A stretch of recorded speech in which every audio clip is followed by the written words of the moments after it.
요즘 노후 문제를 좀 생각을 해봐야 되겠죠. 국민연금에 대해서도 말씀을 많이 하시고, 근데 지금 국민연금이 현황이 좋지 않은 상황에서 실질적으로 노후 대비는 거의 다 부동산으로 되어 있는 상황이고, 그 상황에서 부동산이 무너지게 되면은 노후가 날아가는 거죠. 그리고 국민연금의 위기, 이런 것들을 좀 이야기를 해보도록 하겠습니다.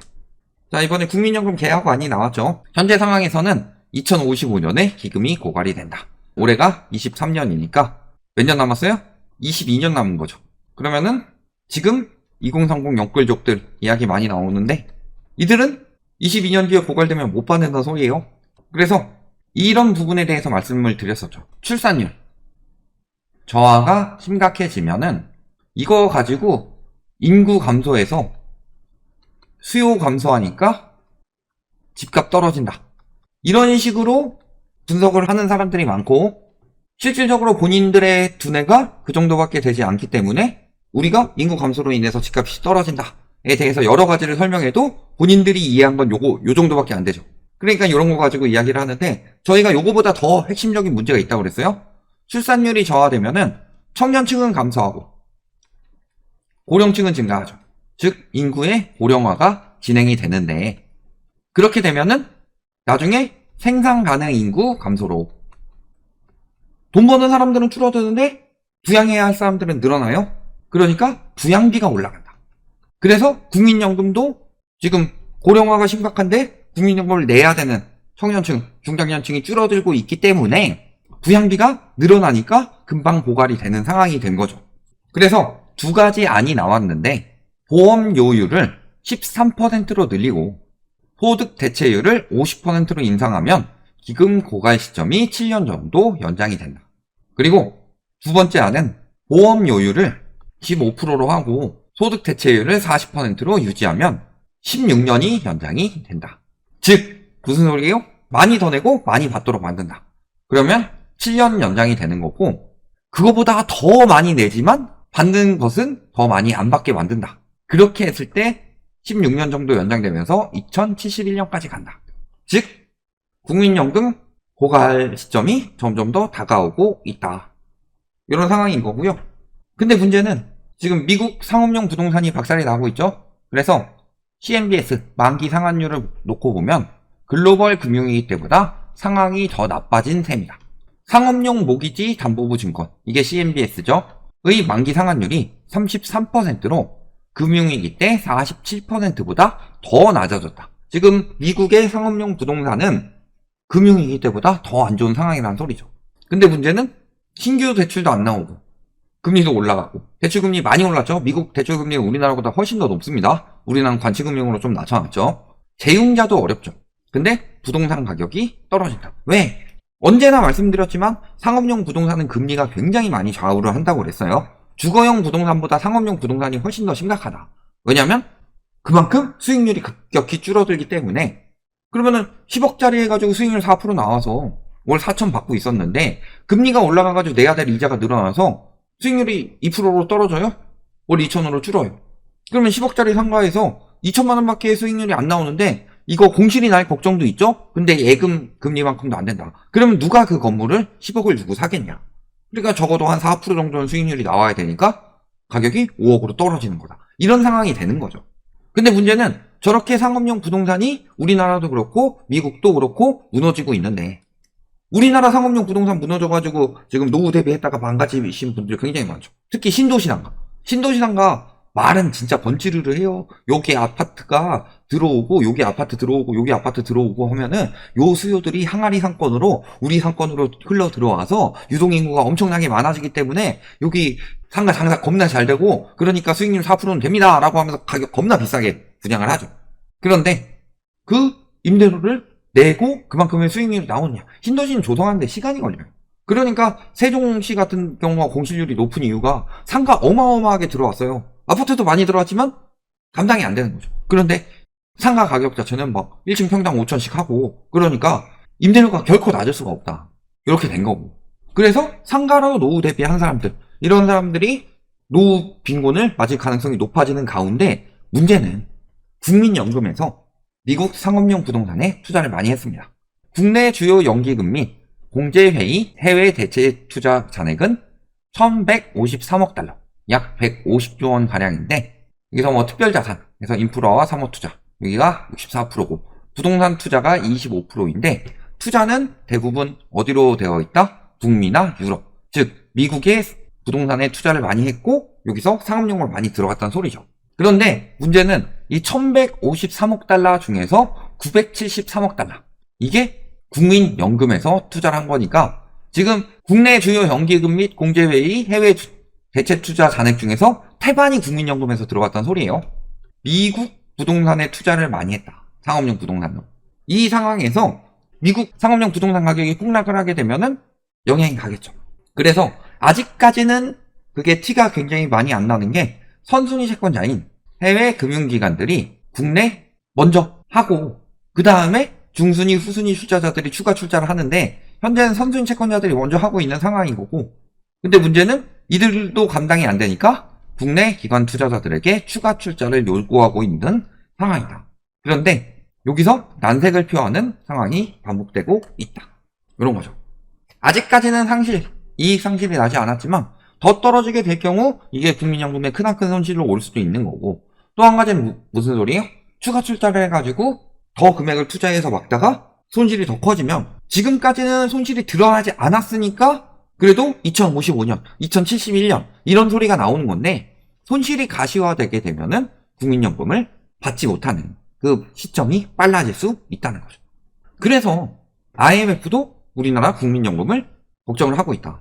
뭐 손실 나는 건 둘째치고 현재 상황만 보더라도 제도를 유지할 경우 50년 뒤, 그러니까 2075년에 공공부문 부채가 GDP의 200% 수준까지 늘어날 것이라는 전망이다.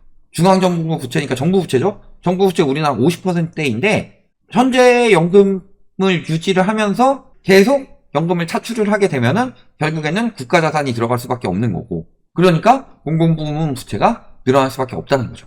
그래서 보험료율을 대폭 인상하고 퇴직 연령을 늦춰야 한다. 근데 이게 지금 당장 이야기를 하게 되면은 사람들이 반발이 심하니까 아마도 총선 이후쯤에는 저런 이야기들이 나오지 않을까. 그러면 가뜩이나 실질소득 떨어지고 비소비 지출 늘어나는 가운데 연금 낼 금액까지 과중이 되는 상황이 될 거다.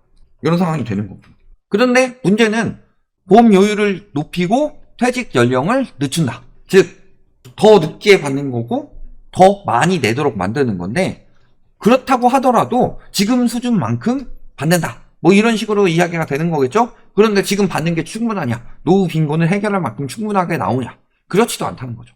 연금 수령액, 11종 연금 수령액을 다 모아도 월 60만 원 정도다. 지금 물가 올라가는 거 보면은 60만 원 가지고 먹고 살만해요? 그래서 뭐 공사적 연금을 포괄하는 연금 가입 및 수급 실태 통계를 봤더니 한 명당 월 평균 연금액은 60만 원에 불과했다. 그 이유는 공적 연금의 보장이 미흡하고 사적 연금을 가입하는 사람들도 없죠. 누가 연금 들어요? 부동산으로 큰 돈 번다고 다 부동산으로 몰려 들어갔지. 그러니까 노후 빈곤이 심해질 수밖에 없는 거예요. 왜? 돈이 돌아야지 경제가 활성화되는데 우리나라는 돈이 안 돌죠. 다 부동산에 짱 박혀 있으니까. 예를 들어서 금융자산 같은 경우는, 주식 같은 경우는 금방 돈으로 바꿀 수 있어요. 코인 같은 경우는 어느 정도 금방 바꿀 수 있죠. 부동산이랑은 차원이 다르죠. 그러니까 돈이 도는데 우리나라의 통화승수는 지금 계속 떨어지고 있다. 왜? 부동산 거품 만들면서 돈이 다 부동산에만 처박혀 있으니까. 그러니까 돈이 안 돌고 내수 경기는 침체되고, 그러니까 청년층 일자리는 잘 안 살아나고 양질 일자리가 안 나오니까 버는 돈은 적고, 버는 돈은 적으니까 부양비로 낼 수 있는 게 한계가 있고, 부양비로 낼 수 있는 게 한계가 있으니까 연금은 적고, 연금이 적으니까 노후에 지금 물가는 튀고 있는데 60만 원 가지고 한 달을 어떻게 사냐. 그러니까 노후 빈곤이 오는 거다. 이런 상황인 거고요. 그래서 노후 빈곤이 OECD 1위입니다. 이런 건 1등 잘하죠. 지금 2020년 기준으로 노인 빈곤율은 40.4%. 10명 중에 4명은 지금 엄청나게 빈곤하게 사시는 노인분들이 많아요. 그리고 노인이 차지하는 비율은 지난해 17.5%인데 2070년 가면은 46.4%로 거의 절반이 노인이에요. 그 중에서 이제 또 유소년 인구 빼야 되잖아요. 그러면 생산 가능 인구가 거의 부양을 해야 된다는 소리다. 버는 돈의 절반 이상이 부양비로 나갈 가능성이 심해지고 있다는 소리죠. 그러면은 빈곤 문제는 더 커질 수밖에 없는 거고. 그래서 지금 경제가 되게 안 좋죠? 경제가 되게 안 좋을 경우는 기업은 싸게 쓰려고 하죠? 이런 부분에 대해서 막 최저임금 막 올리고 이런 것에 대해서, 물론 긍정적인 부분이 있고 부정적인 부분이 있어요. 뭐 찬동한다 이런 말씀을 드리는 게 아니라, 그러면은 청년층들의 일자리를 조금 더 활성화를 시켜줘야 된다. 왜냐면 우리나라가 뭐 최저임금이 높다 하면서 중위임금이랑 최저임금이 가깝다라고 이야기를 하는데 그건 다 거짓이고요. 중위임금과 최저임금이 가깝다는 소리는 최저임금에 가깝게 받는 사람들이 많고 그만큼 양극화가, 소득의 양극화가 굉장히 심각하다는 소리예요. 그런 거고, 일자리 지금 열심히 늘어나고 있죠? 일자리 늘어나서 경제가 회복되고 있다, 이런 식으로 이야기를 하는 곳들도 많은데, 지금 보시면은 일자리 10월 취업자 수 1년 전보다 34만 6천 명 늘었어요. 근데 60대 이상이 33만 6천 명 늘었어요. 즉 은퇴 이후 연령이 33만 6천 명이 늘고, 현재 진짜 돈을 벌어야 되는 20대에서 그 50대까지가 1만 명 늘었다는 소리예요. 이게 경제가 살아나고 있는 게 맞냐? 이게 지금 딱 10월만 일어나는 일이 아니라, 보시면은 청년 일자리 비중은 줄어들다 못해 22년 한 11월쯤에는 마이너스로 바뀌기 시작했죠. 청년층 일자리는 22년 11월부터 계속 줄고 있습니다. 그런데 노인 일자리는 2배 이상 늘고 있어요. 그러니까 연금으로 먹고 살기 힘드니까 저들은 일해야 되고, 그런데 청년층들 같은 경우는 첫 발을 잘못 내디디면은 이게 앞으로의 커리어에 계속 영향을 미치니까 너무 싼 데는 못 들어가는 거고, 그러면은 그만큼 대체 인력을 빈곤한 노인들한테 뽑아다가 쓰고 있는 거고, 이 악순환이 계속 일어나고 있는 거고, 그런 상황인 거고요. 그래서 노후 대비를 지금부터 해야 됩니다. 그 부분에 대해서 말씀을 드리는데, 부동산으로 노후 대비하라고 자꾸 부추기는 인간들, 뭐 실물 자산이 어쩌니, 뭐 부동산이 10년 뒤에 오르니 어쩌니, 그런 식으로 하다가 소득이 있는 경우는 괜찮아요. 소득이 충분한 경우는 그래도 어쩌저찌 뭐 10년 버티고 이런 게 가능하겠지만, 그런 식으로 해가지고 막 집을 샀어요? 상업용 부동산 샀어요? 근데 막 금리 올라가요? 버티지 못하면 어떻게 되는 거예요? 헐값에 파는 거예요. 손실만 어마어마하게 나는 거고, 그 노후 자금을 노리고 있는 하이에나들이 너무나도 많고, 문제는 근데 60대 뿐만이 아니라 이제 곧 은퇴하는 50대의 현황은 어떠냐? 50대도 금융자산 비중이 20%대밖에 안 됩니다. 근데 부동산과 같은 실물 자산 비중이 높을 경우는 생계비로 사용하기가 굉장히 어렵다는 거죠. 그리고 막 금리가 올라가는 사태 같은 게 벌어지면은 소득이 없기 때문에 급박하게 팔아야 돼요. 그리고 노후 준비가 잘 되어 있다, 이런 사람들의 경우는 금융이 그래도 35%, 36% 정도가 되는데, 노후 준비가 보통이다 라고 답한 사람들, 그러니까 나 정도면 보통이지 라고 생각하는 사람들 보면은 금융자산 대비로 실물자산 비중이 어마어마하게 높다. 즉 부동산 가지고서 나 이걸로 노후 대비 됐어 라고 생각하는데 그 부동산 가격이 급락하게 되면은 노후 빈곤에 빠질 수밖에 없는 상황이 흘러가고 있는 거예요. 지금 50대가 그렇고 40대도 그렇고 30대도 그렇고 20대도 그래요. 다 그런 식으로 흘러가고 있는 거지. 누구가 이야기했던 부동산 교수라는 작자들, 언론들, 그 다음에 뭐 유튜버들, 이런 사람들이 부동산으로 돈 법니다 라고 막 부추겨가지고 결국 돈 번 거는 강의료 벌고 막 그런 식으로 부추기는 유튜버들, 그 다음에 그 유튜버들이 대부분 다주택 투기 많이 했죠. 그래가지고 자기네들 가격 올리고서 고점에서 팔았죠. 그래서 코로나 때는 오히려 다주택자들이 팔았어요. 집값 계속 올라간다고 부추기면서도. 또 언론들이 부추겨가지고 건설사들, 이런 데만 돈 벌어 처먹고 있는 거고, 대부분의 사람들 노후 빈곤으로 빠뜨리고 있는 상황인 거다. 거기에 속으면 당신도 노후 빈곤을 겪을 수밖에 없다는 소리예요. 근데 문제는 지금 상황이 어때요? 2차 하락 조짐이 나오고 있죠. 그래서 10월 실거래가 잠정치는 마이너스 0.45%로 11월 말이 됐을 때 10월에 확실한 지표가 나오지만 마이너스가 나올 수밖에 없는 상황이다.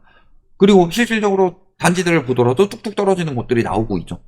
그럼 떨어지게 됐을 경우는 감당이 되느냐? 그때는 황금성도 더 떨어져요. 그리고 왜 떨어지느냐? 수요가 줄어서 그래요. 거래량이 안 나오는 이유는 수요가 줄어서이죠. 사줄 사람이 없단 소리예요. 그러면은 내가 10억에 집 샀는데 얘가 15억까지 올랐어. 근데 아직 13억이니까 아직 벌었네. 이게 아니라 3억, 4억 떨어질 때까지 계속 안 팔릴 수도 있다는 소리예요. 그러면 노후 빈곤자들은 또 엄청나게 늘어나겠죠. 근데 지금 2030들 국민연금에서 손실 나면은 연금 받기도 굉장히 힘들어지는 상황이 오고 있다. 이게 다 욕심이 과해서 그래요. 파이어족이 되겠다는.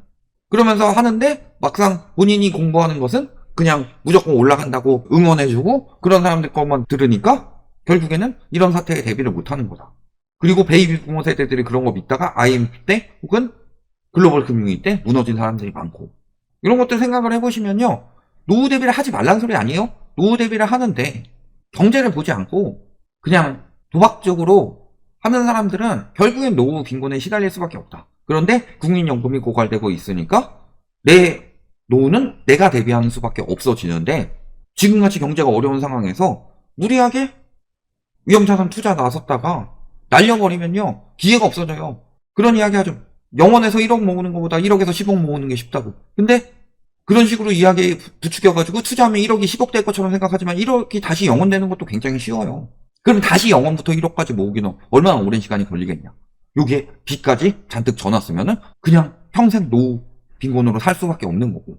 이런 부분 잘 생각하셔야 된다. 그래서 부동산 같은 경우는요, 잘 보라고 저희가 계속 말씀을 드리는 거다. 그거에 올인하지 말라고 계속 말씀을 드리는 거고. 그렇기 때문에 영끌 이런 것들 절대 지양 말씀을 드리는 거고, 그 상황이 지금 앞으로 펼쳐지기 때문에 빨리 빠져나오는 사람들이 승자다. 이런 부분까지 생각해 두시면 좋겠습니다.